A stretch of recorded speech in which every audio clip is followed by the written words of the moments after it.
Hello and welcome back all of you. My name is Puneet and distance गुरु के e learning platform से मैं एक बार फिर से आप लोगों के बीच हूँ। आज हम जो टॉपिक पढ़ने वाले हैं उस टॉपिक का नाम है काउंटिंग ऑफ फिगर्स, चित्रों की गणना करना। तो चित्रों की गणना करना टॉपिक पढ़ने वाले हैं हम लोग। और जो चित्रों की गणना करने वाला टॉपिक है ये बहुत ही इम्पोर्टेंट टॉपिक है। आज काफ़ी दिनों बाद आप लोगों से मिलना हो रहा है, तो हम लोग आज बात करेंगे काउंटिंग ऑफ फिगर्स के बारे में। काफ़ी दिनों बाद हमारे वीडियोस उपलब्ध हो रहे हैं आपको। तो चलिए ठीक है, स्टार्ट कर देते हैं काउंटिंग ऑफ फिगर्स के बारे में पढ़ना चित्रों की गणना करने में। देखिए, चित्रों की गणना करने में सबसे पहली जो चीज़ है वो ये है कि जब एग्ज़ाम में क्वेश्चंस आते हैं तो वहाँ पर आपको पूछता है वर्ग की गणना कीजिए, आयत की गणना कीजिए, त्रिभुज की गणना कीजिए, वृत्त, शत्रुभुज, लाइन, इन सब की गणना वो आपको करवाता है। गणना कराने का मतलब गिनवाता है कि त्रिभुज कितने हैं, वर्ग कितने हैं, आयत कितने हैं। तो हम स्टेप बाय स्टेप एक एक चीज़ पढ़ते हैं। जैसे पहली चीज़ हम पढ़ते हैं वर्गों की गणना करना। अब यहाँ पर आपको ये दिया गया है, ये जो आकृति दी गई है। पहली चीज़ तो बताइए मेरे को, वर्ग क्या होता है? वर्ग क्या होता है? जिसकी सभी भुजाएं क्या होती है? सभी भुजाएं बराबर होती है। इसमें वर्ग में सभी भुजाएं क्या होती है? सभी भुजाएं बराबर होती है। तो यहाँ पर देखिए, इस वाली आकृति के अंदर ये भुजा, ये भुजा, ये भुजा और ये भुजा, ये चारों भुजाएं आपस में बराबर हैं। और चारों भुजाएं बराबर है तो ये क्या है? एक वर्ग है। यानी इस दी गई आकृति में कितने वर्ग हैं? एक वर्ग है। यही बात हम यहाँ पे करते हैं। ये जो दूसरी आकृति दी गई है, इस वाली आकृति की बात कर रहे हैं। इस वाली आकृति के अंदर कितने वर्ग हैं ये हमें देखने हैं। तो देखिए, मैं बोलूँ यहाँ से लेकर यहाँ तक की ये जो डिस्टेंस है, क्या ये एक से? क्या यहाँ से लेकर यहाँ तक की डिस्टेंस, क्या ये भी एक से? यहाँ से लेकर यहाँ तक की डिस्टेंस, ये क्या एक से? और यहाँ से लेकर ये यहाँ तक की डिस्टेंस, ये भी कितनी है? ये भी एक से। अब हम देखते हैं इस अंदर वाली आकृति को। जो अंदर वाली आकृति हमें नज़र आ रही है, इस अंदर वाली आकृति को देखते हैं। तो अंदर वाली आकृति को देखने पर ये यहाँ से ये वाला पोर्शन, ये वाला पोर्शन, ये वाला पोर्शन और ये वाला पोर्शन।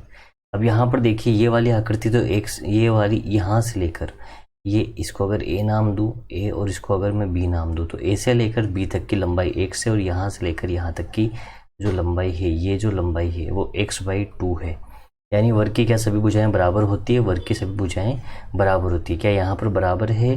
तो ये क्या एक वर्ग बनेगा? क्या पूरा? नहीं बनेगा। बनेगा क्या पूरा वर्ग? नहीं बनेगा। ठीक है। उसी तरीके से ये यहाँ पर जो दे रखा है, ये वाला पोर्शन, ये यहाँ से लेकर के ये वाला पोर्शन, क्या ये वर्ग है? क्या ये वाला पोर्शन, ये पूरा का पूरा, ये भी वर्ग नहीं है, क्योंकि ये वाली जो लंबाई है वो x/2 है और ये वाली लंबाई है 1 से। दोनों चीज़ें अलग अलग है, यानी ये भी वर्ग नहीं है। तो फिर इस दी गई आकृति में कितने वर्ग हैं? इस दी गई आकृति में केवल और केवल एक ही वर्ग है। कौन सा वर्ग है? जो स्टार्टिंग में था। केवल और केवल कितने वर्ग है? केवल और केवल एक ही वर्ग है। कौन सा? ये यहाँ से लेकर पूरा ये वाला, ये पूरी लंबाई 1 से, ये पूरी लंबाई 1 से, ये पूरी लंबाई 1 से और ये पूरी लंबाई 1 से। तो केवल कितने वर्ग हैं? केवल एक वर्ग है। बात समझ में आ गई? चलिए अगला देखते हैं। अब ये आकृति दी गई है, इसके अंदर वर्ग की काउंटिंग करनी है। वर्ग कितने हैं? तो देखिए, इस आकृति के अंदर अगर वर्ग की काउंटिंग करी जाए तो इसमें वर्ग कितने हैं? इसमें एक वर्ग, ये दूसरा, ये तीसरा और ये चौथा। अब एक चीज़ मेरे को बताइए, ये वाली शेप, ये एक वर्ग हो गया, ठीक है ना? अब यहाँ से ये पूरा कंप्लीट, पूरा कंप्लीट, क्या ये वर्ग है? क्या नहीं है। क्या इधर वाला पोर्शन देखना, ये वाला, क्या ये पूरा वर्ग है? क्या आप कहेंगे जी सर ये वर्ग नहीं है। वही बात मैं यहाँ पे करूँ, ये वाला पोर्शन, ये पूरा, ये यहाँ तक, ये, क्या ये पूरा वर्ग है? क्या नहीं है। ये तो आयत है। और क्या नीचे भी वर्ग है? क्या नीचे भी आयत है। तो कितने हुए? 4 हुए। 4 के बाद पूरा एक ही है, पूरा 2 3 4, पूरा कितने हो गए? टोटल कितने वर्ग हो गए? 5 वर्ग आपने गिन लिए। लेकिन अब इस तरीके से वर्ग की काउंटिंग करोगे तो कब तक इस तरीके से वर्ग की काउंटिंग करे जाओगे? तो देखिए, इसका एक मेथड देखते हैं। एक मेथड है। मेथड क्या है? वर्ग की काउंटिंग करने का एक मेथड है, और वो मेथड है वो मेथड है कि आप नंबरिंग कर दीजिए। नंबरिंग क्या कि देखिए, एक जो ये मैट्रिक्स दी गई है, इस तरीके से जो फॉर्म दी जाती है ना, इस तरीके से, जैसे ये एक टेबल बना दी, एक ही जो टेबल की फॉर्म होती है उसको मैट्रिक्स बोलते हैं। जैसे ये, अब इसमें ये तो होती है रो यानी पंक्ति, और ये वाला पोर्शन होता है कॉलम। ठीक है, तो यहाँ पर आपको रो और कॉलम की गिनती करनी है। तो रो की गिनती कीजिए, कितनी रो है, एक रो, दो रो। ठीक है, कॉलम कितने हैं, एक कॉलम और दो कॉलम। ठीक है, गिनती हो गई। अब ये रो किस पे खत्म हुई, दो पे, कॉलम किस पे खत्म हुआ, दो पे। तो आपस में आपको क्या करना है, दो को दो से गुणा कर दिया, प्लस इस दो में से एक कम किया, एक, और इस वाले दो में से भी एक कम किया, एक, और आपस में गुणा कर दीजिए। ठीक है, अगर एक मिल गया, आपस में एक एक घटाना है माइनस एक करते हुए, इस एक में से भी एक कम करोगे, कितना, जीरो, इस एक में से भी एक कम करोगे, कितना, जीरो। यानी कि ये टोटल कर दो, दो और दो चार और एक पाँच, यानी कि पाँच आंसर है। बात समझ में आ गई, यानी ये वाला कंसेप्ट आपको लगाना है। अब एक चीज़ ध्यान रखिए, जब आपको कहीं पर भी एक मिल जाए तो आगे के स्टेप आपको लिखने की ज़रूरत नहीं है, क्योंकि ये एक जो अगली स्टेप में जाएगा जीरो बनेगा, और जीरो किसी भी संख्या से गुणा होगा तो वो जीरो ही रहेगा। जैसे इस वाले क्वेश्चन का आंसर करते हैं, तो यहाँ पे एक, यहाँ पे दो, यहाँ पे तीन, ये दो तीन किस पे ख़त्म हुआ, तीन पे ख़त्म हुआ, ये किस पे ख़त्म हुआ, तीन पे ख़त्म हुआ। तो किसको किससे गुणा करेंगे, तीन को तीन से गुणा कर दिया, प्लस इस तीन में से कम किया तो दो, इसमें से कम किया तो एक एक कम करना है। अगली स्टेप लिखने के लिए क्या करोगे, एक, फिर से भी क्या करोगे, एक। चूंकि एक मिल गया ना, आगे लिखने की जरूरत नहीं। कितना हुआ, तीन तिया नौ, दो दो, यानी कि नौ, प्लस के चार, प्लस के एक, बराबर कितना आ गया, 14। तो इस दी गई आकृति में वर्गों की जो संख्या है, वर्गों की संख्या कितनी है, 14 है। चलिए अगला देखते हैं। ये आकृति दे रखी है, अब इसके अंदर नंबरिंग करो, एक दो तीन चार, इधर कीजिए, एक दो तीन चार पाँच, किस पे ख़त्म हुआ, पाँच पे। ये किस पे ख़त्म हुआ, चार पे। तो क्या करोगे, पाँच इंटू चार, प्लस क्या करोगे, चार इंटू तीन, प्लस तीन इंटू दो, प्लस दो इंटू एक। क्योंकि एक मिल गया ना, अब आगे लिखने की जरूरत नहीं, क्योंकि आगे जब लिखोगे ना तो दो से एक कम करोगे तो कितना आ जाएगा, एक, और एक से एक कम करोगे तो कितना आ जाएगा, जीरो, और जीरो किसी भी संख्या से गुणा होगा तो उसका रिजल्ट क्या रहेगा, जीरो लिखेगा रहेगा। इसलिए इस संख्या को लिखा ही नहीं जाता है। यानी जब एक मिल जाए तो आगे की स्टेप आपको लिखने की ज़रूरत नहीं है। तो पाँच को चार से मल्टीप्लाई किया, कितना आया, 20, प्लस चार को तीन से किया, कितना आया, 12, प्लस तीन को दो से किया, 6, प्लस दो को किया, दो, 6 और दो 8 हो गया, 12 और 8 20 हो गया। कितना हो गया टोटल, 40 आपका आंसर हो चुका है। चलिए अगला क्वेश्चन देखना, एक दो तीन चार पाँच, यहाँ पे एक दो और तीन, ये पाँच पे और ये चार पे। तो क्या करें, पाँच इंटू तीन, प्लस चार इंटू दो, प्लस तीन इंटू एक। चूँकि एक मिल गया ना, आगे मत बढ़ो, पाँच दिया, कितना हो गया, 15, प्लस चार को दो से किया तो 8, प्लस तीन को एक से किया तो 3, 8 और 3 11, टोटल कितना हो गया, 26 आंसर है। तो इस दी गई आकृति में वर्गों की संख्या कितनी है, वर्गों की संख्या 26 है। ठीक है, अगला क्वेश्चन देखते हैं। अभी तक देखिए हमने वर्ग की काउंटिंग करी है, और अब हम जो काउंटिंग करने जा रहे हैं वो आयत की काउंटिंग करने जा रहे हैं। देखिए ये जो वीडियो है ये सिर्फ और सिर्फ बेसिक वीडियो है, यानी हम इस वीडियो में सिर्फ अभी आयत कैसे निकालते हैं, वर्ग कैसे निकालते हैं, त्रिभुज कैसे निकालते हैं, यही चीज़ें सीख रहे हैं। इसका जो नेक्स्ट वीडियो आएगा उसमें हम क्वेश्चंस देखेंगे कि एग्ज़ाम में जो क्वेश्चन पूछे जाते हैं वो कैसे सोल्व करने होते हैं। लेकिन उन क्वेश्चंस को सोल्व करने के पहले ये वीडियो बहुत ज़रूरी है, क्योंकि सारा कंसेप्ट इसके अंदर है। तो चलिए देखते हैं आयत। देखिए आयत क्या होता है, आयत की एक प्रॉपर्टी होती है कि जिसकी आमने सामने की भुजा बराबर हो, आमने सामने की भुजा क्या हो, आमने सामने की भुजाएं क्या हो, बराबर हो। जिसके आमने सामने की भुजा बराबर हो वही क्या होगा, आयत होगा। ठीक है, तो देखिए अगर मैं ये वाली आकृति बना दूँ आपके सामने तो आप क्या कहोगे कि सर ये वर्ग है। बिल्कुल आपकी बात सही है। और मैं अगर ये वाली आकृति बनाऊँ तो आप इसको क्या कहोगे, इसको आयत बोलोगे। ये चीज़ हर एक बच्चा समझता है वर्ग और आयत के बीच में डिफरेंस क्या होता है। ठीक है, ओके। अब ये पहली आकृति दे रखी है आपको और ये दूसरी आकृति दे रखी है। अब मैं इसमें पूछूं अगर आपसे कि भैया इस पहली वाली आकृति में आयत कितने हैं, तो आप कहोगे कि सर आयत 0 है। और इस वाली आकृति में आयत कितने हैं, तो आप कहोगे आयत सर 1 है। तो अब मेरी बात समझिए कि ये वाला आंसर तो आपका सही है, लेकिन ये वाला आंसर आपका गलत है। क्यों गलत है? देखिए आयत की प्रॉपर्टी क्या है, जिसके आमने सामने की भुजाएं क्या हो, बराबर हो। क्या ये वाली भुजा इस वाली भुजा के बराबर है? बिल्कुल। क्या ये वाली भुजा इस वाली भुजा के बराबर है? बिल्कुल। क्या आमने सामने की भुजाएं बराबर हैं? बिल्कुल बराबर है। तो यहाँ से एक प्रॉपर्टी, एक नोट निकल के सामने आया है और वो नोट आपको हमेशा ध्यान रखना है। और वो नोट क्या है कि प्रत्येक वर्ग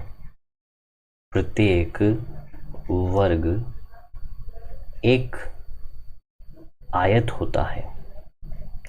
प्रत्येक वर्ग क्या होता है? प्रत्येक वर्ग एक आयत होता है। ये चीज़ आपको हमेशा ध्यान रखनी है। इस वजह से ये चीज़ गलत है। यहाँ पर वर्ग कितने आएंगे? अगर मैं वर्गों की बात करूँ तो यहाँ पर जो वर्ग आने वाले हैं वो वर्ग आएंगे एक सही है। देखिए यहाँ पर इस वाले क्वेश्चन के अंदर एक वर्ग है, हमें साफ साफ नज़र आ रहा है। और हमने अभी कहा कि प्रत्येक वर्ग एक आयत होता है, तो यहाँ पर हमें एक वर्ग नज़र आया और वही वर्ग क्या कहलाएगा? आयत कहलाएगा। तो ये चीज़ हमेशा ध्यान रखना कि जब भी आयत निकाला जाता है, आयत के प्रश्न में जब आयत निकालने की कहे तो वहाँ पर वर्ग भी आयत होता है। यानी आपको आयत के साथ साथ अगर आपसे कहे कि कुल आयतों की संख्या कितनी है, इस दी गई आकृति में कुल आयत कितने हैं, तो कुल आयत में आपको एक तो आयत तो गिनने ही है, आयत के साथ साथ क्या और गिनने हैं? वर्ग भी गिनने हैं। और आयत की आकृति कैसी होगी? इस तरीके की आयत की आकृति होगी। और वर्ग की आकृति कैसी होगी? जिसकी चारों भुजाएं बराबर होगी। तो समझ गए? यानी जब आयत का प्रश्न होगा तो उसमें केवल आयत की आकृति नहीं गिननी, ये वाली ऐसी आकृति तो गिननी ही है, साथ साथ ऐसी वाली आकृति भी नजर आए तो ये आकृति भी आपको गिननी है। तो ये बेसिक कंसेप्ट आपको समझना है आयत वाले प्रश्नों में। चलिए आयत वाले क्वेश्चन सोल्व करते हैं। अब देखिए यहाँ पर कितने आयत हैं? मैं बोलूँ आपसे कि कुल आयत कितने हैं, कुल आयत कितने हैं। तो कुल आयत में आपको क्या पता है क्या क्या चीज़ें निकलती है? एक तो आयत निकलता है और एक क्या निकलता है? एक वर्ग निकलता है। तो आयत की संख्या कितनी है? आयत हैं 1 2, कितने? 2। और वर्ग कितने हैं? वर्ग है पूरा 1। तो 2 और 1 कितना हो गया? 3 हो गया। तो 3 आपका आंसर है। देखिए इस वाले क्वेश्चन के अंदर कुल आयत आपको बताने हैं। दी गई आकृति के अंदर कुल आयत कितने हैं? जब आप कुल आयत बताएंगे तो कुल आयत में क्या क्या बताओगे? एक तो आयत बताओगे और एक क्या बताओगे? एक वर्ग बताओगे। तो यहाँ पर सिर्फ आयत नज़र आने वाले, केवल आयत जैसे नज़र आने वाले कौन कौन से हैं? एक ये वाली शेप देखिए, एक नज़र आया। ऐसा है कि क्या नीचे नज़र आ रहा है क्या? दूसरा नज़र आया। अब ये तो अपन ने रो से देख लिया, ठीक है। एक ये वाला और एक ये वाला हो गया। अब कॉलम से देखते हैं। ये वाला पूरा कॉलम नीचे तक आइए, ये एक कॉलम हो गया पूरा और ये दूसरा कॉलम पूरा हो गया। कितने आयत हो गए? 4 आयत हो गए। वर्ग कितने हैं? 1 2 3 4 और पूरा 1, कितना हो गया? 5 वर्ग हो गया। टोटल कितना हो गया? 9 हो गया। तो 9 चीज़ समझ में आ गई ना? समझ में आ गया। तो ये तो है बेसिक मेथड, ठीक है। अब जैसे मान लीजिए आकृति और बड़ी हो जाएगी तो कैसे काउंटिंग करोगे? तो देखिए बेसिक मेथड से हम लोगों को क्वेश्चन सोल्व नहीं करना है। हम लोगों को कैसे सोल्व करना है? वैसे ही रो की नंबरिंग कर दो, 1 2, कॉलम की नंबरिंग कर दो, 1 और 2 कर दिया। अब देखिए वर्ग में कंसेप्ट कुछ अलग था, यहाँ कंसेप्ट कुछ अलग है। यहाँ क्या करना है? कॉलम का योग और रो का योग, 2 और 1 3। यहाँ पर 2 और 1 3, योग कितना आया? 3 आया। इस 3 को 3 से मल्टीप्लाई कर दिया, गुणा करने पे 3 इंटू 3 बराबर कितना बना, 9 बना। यही आपका आंसर है। यही कंसेप्ट आपको यूज करना है। बात क्लियर हो गई। चलिए अगला क्वेश्चन समझते हैं। अब इस क्वेश्चन में आपको बताना है कुल आयत कितने हैं, कुल आयत कितने हैं। तो देखिए कैसे बताओगे कुल आयत कितने हैं, नंबरिंग कर दो, 1 2 3 4, इधर 2 इधर 3, योग करो 3 4 5 और 1 6, कितना योग हुआ इसका 6। यहाँ पे 4 5 6 7 8 9 और 1 10, कितना योग हुआ 10 योग हुआ। अब इस 10 को इस 6 से क्या करेंगे, गुणा करेंगे। तो 10 इंटू 6 करोगे तो कितना आएगा, 60 आएगा। 60 ही आपका क्या है, 60 ही आपका आंसर है। बात समझ में आ गई। यहाँ पे कीजिए 1 2 3 4, 1 2 3 4, इसका योग कितना है 10 है, इनका योग कितना है 10 है। 10 को क्या करना है, 10 को आपस में मल्टीप्लाई करना है। 10 इंटू 10 बराबर कितना 100। तो इस दी गई आकृति के अंदर कुल आयत कितने हैं, कुल आयत यहाँ पर 100 है। बात क्लियर हो गई, ठीक है, समझ में आ गया होगा। अब हम बात कर लेते हैं त्रिभुज के बारे में। देखो त्रिभुज के बारे में सभी को पता है, 3 भुजाओं से घिरी हुई आकृति क्या कहलाती है, त्रिभुज कहलाती है। अब हम त्रिभुज के बारे में पढ़ने वाले हैं। तो आपको जो ये पहली चीज़ दिखाई दे रही है, जो पहली शेप दिखाई दे रही है, इसके अंदर त्रिभुजों की संख्या कितनी है। तो देखिए अगर मैं यहाँ पर एक ऐसी आकृति बना दूँ, ऐसी आकृति, और इसके अंदर आपसे पूछूं त्रिभुज कितने हैं, तो आप कहोगे सर यहाँ पर तो एक भी त्रिभुज नहीं है, लेकिन मैंने एक लाइन ये ऐसी खींच दी।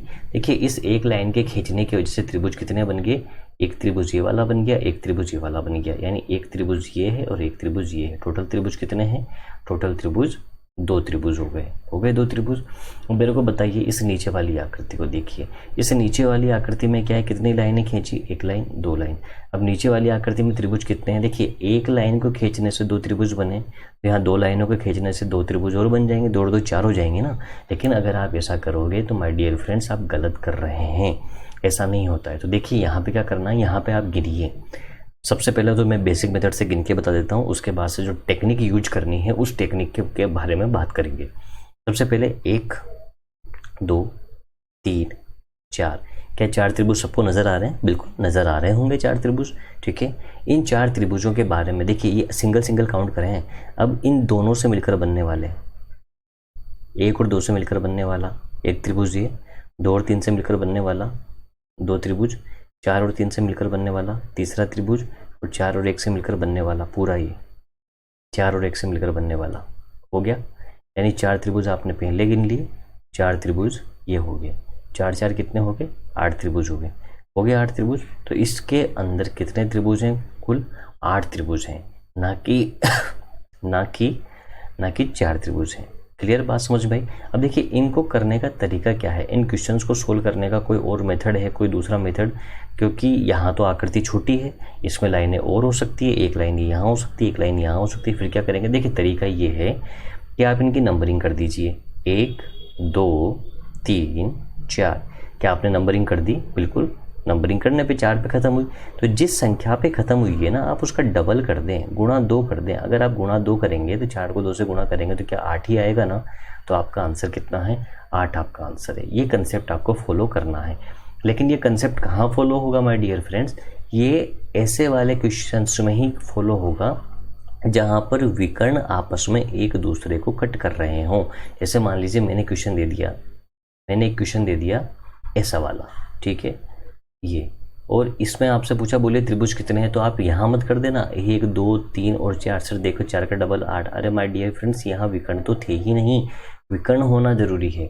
अगर विकर्ण हो तभी त्रिभुज आपको निकाल सकते हैं इस वाले मेथड से। चलिए अगला क्वेश्चन देख लेते हैं। अगला क्वेश्चन ये रहा। अब देखिए इस क्वेश्चन को अगर आप गिनने जाओगे ना तो आपका बहुत सारा टाइम वेस्ट हो जाएगा। तो हमारा टारगेट यही है कि आपका क्वेश्चन भी एक्यूरेट सही हो और टाइम भी आपका बचे। तो क्या करोगे, 1 नंबर 2 3। अरे गिनती तो आती है ना सभी को। अगर गिनती आती है तो काउंटिंग ऑफ फिगर्स बहुत आसान है, पूरा सिखा दूंगा, बस आपको गिनती आनी चाहिए। और गिनती सभी को आती है। बोलो किस पे ख़त्म हुआ, 8 पे ख़त्म हुआ। अगर 8 पे ख़त्म हुआ है तो 8 का क्या करोगे, डबल करोगे। कितना आंसर, 16 आंसर। बोलो बात खत्म हो गई क्या, हो गई ना। अब देखिए ये वाला क्वेश्चन देखिए, ये थोड़ा इंटरेस्टिंग सा क्वेश्चन है। कैसे क्वेश्चन है, पहले ये जो हरा वाला आपको दिख रहा है ना, हरे वाले को बना लेते हैं। तो सबसे पहले मैंने बनाया भैया ये हरा वाला, ये मेरे को हरा वाला दिखा और इसके अंदर इस तरीके की आकृति है ऐसी, ठीक है। तो इसमें कितने त्रिभुज हैं, 1 2 3 4 5 6 7 8। 8 का डबल में अगर करूँगा 8 इंटू 2 बराबर कितना हो जाएगा, 16। 16 तो इसके अंदर हो गए। अच्छा, बड़े वाले के अंदर कितने हैं, बड़े वाले के अंदर देखते हैं। बड़े वाले के अंदर अगर बात करें तो बड़े वाले के अंदर त्रिभुजों की संख्या जो है उसको साइड में बना देते हैं थोड़ा सा,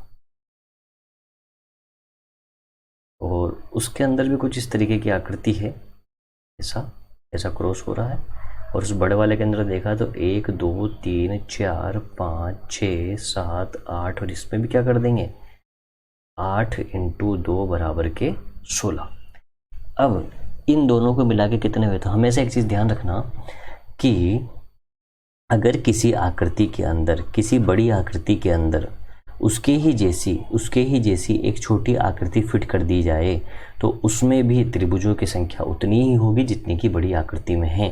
तो बड़ी आकृति में 16 है तो छोटी आकृति में भी कितने हैं, 16 है। तो 16 प्लस के 16 बराबर कितना हो जाएगा, 32 हो जाएगा। यहाँ क्वेश्चन को एक और चीज़ समझना, जैसे मान लीजिए क्वेश्चन दिया मैंने कि इस क्वेश्चन में ऐसा ही मैं एक और क्वेश्चन दे देता हूँ, और इस तरीके से अब यहाँ पर मान लीजिए एक ये यहाँ बना दिया एक छोटा वाला अंदर, इसके अंदर एक और छोटा बना दिया, ठीक, इस तरीके से। तो अब इनमें त्रिभुजों की संख्या क्या होगी, तो आप तो देख लीजिए सबसे छोटे वाले में कितनी है, 1, ठीक है, 2 3 4 5 6 7 8। तो इसके अंदर 16, इसके अंदर 16, इसके अंदर 16, तो 16 प्लस के 16 प्लस के 16 बराबर कितने में, 48 आंसर। तो इस तरीके से सोल्व करते हैं। मतलब एक बड़ी आकृति के अंदर उसके ही जैसी जितनी भी आकृतियां होती है तो उस बड़ी आकृति में जितने त्रिभुज संख्या होगी छोटी आकृतियों में भी उतने ही त्रिभुजों की संख्या होगी। इस बात को समझिए ना यार कि आकृति वैसी की वैसी है, तो बड़ी आकृति है तो उसमें बड़े त्रिभुज हैं वैसे के वैसे, छोटी आकृति उसमें छोटे त्रिभुज हैं वैसे के वैसे, लेकिन संख्या तो बराबर ही है। चलो अगला क्वेश्चन देखते हैं। अब देखिए यहाँ पर एक आकृति दी गई है और इसमें आपको त्रिभुजों की संख्या बतानी है कि त्रिभुजों की संख्या कितनी है।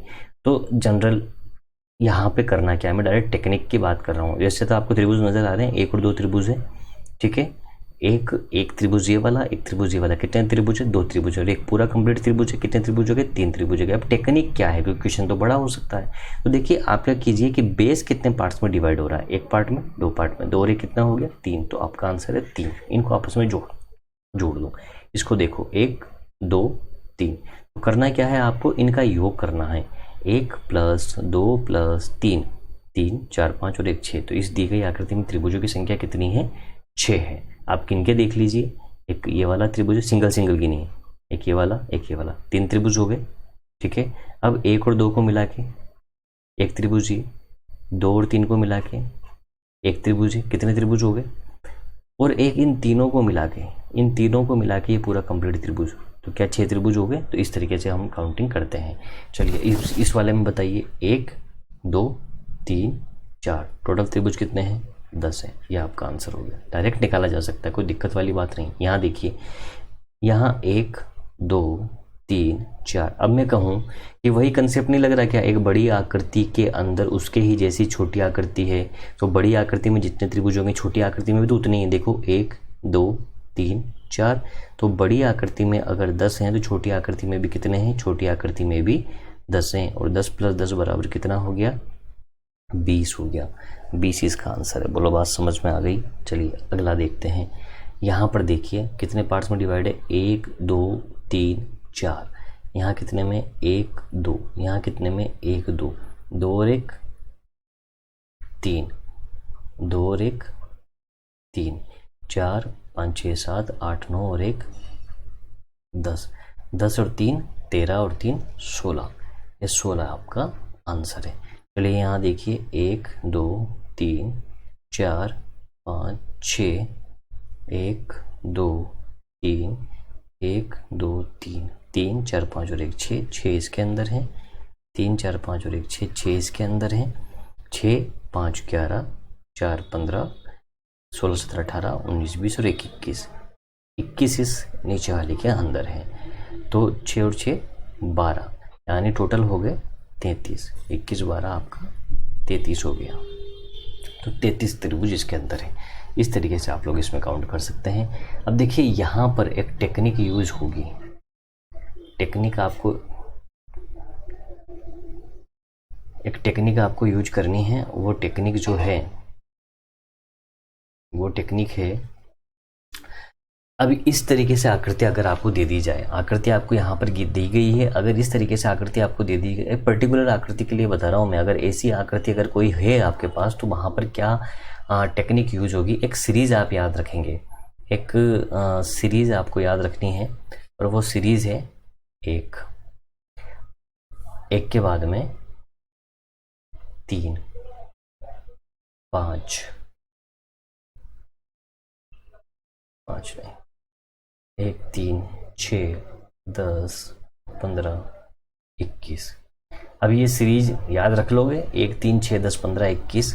अगर भूल भी जाओ ना तो देखो क्या कर रहा हूँ मैं, अगर इस सीरीज को आप लोग भूल भी जाओ तो कैसे याद रखोगे। इसको याद रखने का एक सिंपल सा तरीका ये है कि 1 के बाद में क्या आता है 2, तो 1 और 2 जोड़ा तो 3, 2 के बाद में क्या आता है गिनती में 3 आता है, 3 और 3 6, 3 के बाद क्या आता है 4 आता है, 6 4 10, 4 के बाद क्या आता है 5, 5 के बाद क्या आता है 6। और अगर आगे भी बनाना हो मुझे कि भैया 21 के बाद क्या आएगा तो कितना जुड़ेगा 7, 21 7 28 जुड़ेगा। तो इस तरीके से ये सीरीज बनाई जा सकती है। ठीक है, ये सीरीज हो गई। अब आपको क्या करना है, जैसे मान लीजिए ये वाली आकृति दी गई है या फिर ये वाली आकृति दी गई है।